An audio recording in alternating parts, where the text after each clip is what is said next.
But first, here at 6, we begin with news from around the state. The U.S. Secretary of Transportation was in California today, where he sharply criticized the state's high-speed rail project. The secretary says the federal government is now looking into the project's spending and federal finances. Capitol correspondent Eitan Wallace shares how the high-speed rail is responding.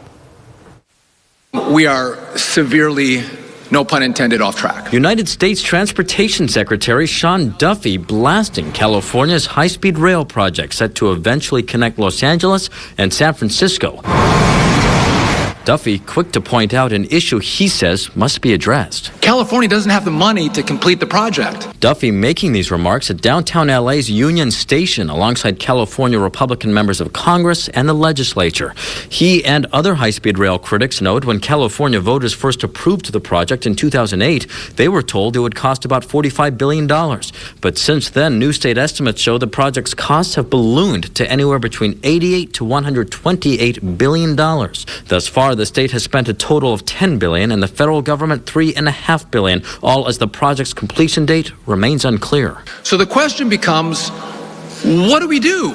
Well, I can't make decisions for the great state of California, but we do have to be responsible for the tax dollars that are spent from the federal government. That's why Duffy officially announced the Trump administration is launching a review that will investigate and determine whether to move forward with the Biden administration decision to allocate an additional $4 billion in federal funds for the portion of the project between Bakersfield and Merced, set for completion sometime between 2030 and 2033. We can't just say we're going to give money and then not hold states accountable to how they spend that money. His announced review comes just weeks after President Donald Trump vowed to investigate the project's spending. The train that's being built between Los Angeles and San Francisco is the worst managed project I think I've ever seen, and I've seen some of the worst. It's impossible that something could cost that much. We're going to start a big investigation on that because I've never seen anything like it. Responding, the California High-Speed Rail Authority CEO wrote this, quote, "We welcome this investigation and the opportunity to work with our federal partners. With multiple independent federal and state audits completed, every dollar is accounted for, and we stand by the progress and impact of this project.